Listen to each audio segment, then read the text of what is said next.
Hello friends, हाय. आजची recipe आहे कोवळ्याचे बोंड. विदर्भामध्ये याला कोवळ्याचे बोंड म्हणतात. याला गोड भज्जे पण म्हणतात, कोवळ्याचे भज्जे पण म्हणतात.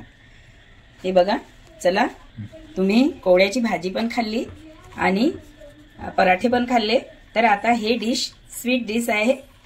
हे बोंड बनवलेले आहे, कोवळ्याचेच आहे. तुम्ही नक्की व्हिडिओ बघा आणि बनवा. जरूर जरूर. शिलून घेतलेला आहे, साल वरची काढलेली आहे, याच्यावरची साल काढलेली आहे आणि हे तुकडे करून घेतलेले आहे. याचे असे तुकडे केलेले आहे बघा. आता याला कुकर मध्ये घालूया. कुकर मध्ये पाणी घालत आहे, थोडंच पाणी घालायचं कारण सुटते कोवळ्याला.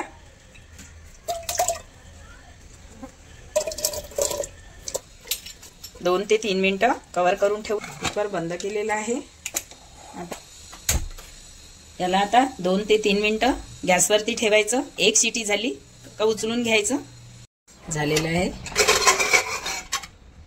मस्त झालेलं आहे. याला मॅश करून घेऊया. काढून घेतलेलं आहे.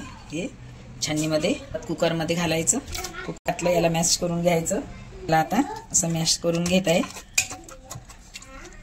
यामध्ये गव्हाचं पीठ घालते आहे.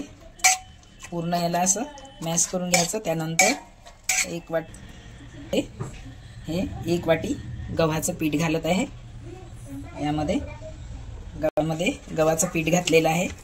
त्याला असं करून घ्यायचं आहे छान. कुकर असल्यामुळे मी कुकरमध्येच गव्हाचं पीठ घातलं, त्याला मॅश करून घेतलं. छान झालेलं आहे. हे त्यामध्ये साखर घालणार. चवीनुसार मीठ घातलेलं आहे. थोडं मीठ घालावंच लागते, तेव्हाच त्याला टेस्ट येते. यामध्ये साखर घालत आहे. जेवढं आपल्याला गोड पाहिजे तेवढं. मी 1 वाटी साखर घातली. या वाटीने 1 वाटी साखर घेतली. पूर्ण मिक्स करून घेत आहे.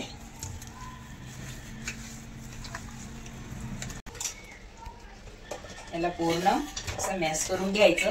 कोवळ्याचे गोड पकोडे. सोप्यात सोपी रेसिपी आणि मस्त. यामध्ये आता मस्त जायफळ आणि विलायची याचं पावडर करून घालणार आहे. ते विलायची पावडर करत आहे मी. हे थोडंसं विलायची पावडर घालत आहे, 1 चम्मच. छान बॅटर झालेला आहे, मस्त झालेला आहे.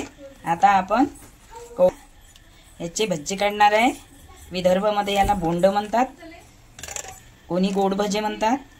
आता याला कव्हर करून ठेवूया 1 मिनिटासाठी.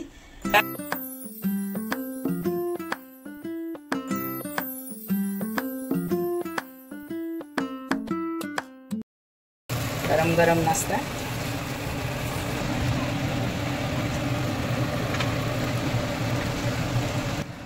बघा किती छान आणि मस्त दिसायला पण, खायला एक नंबर.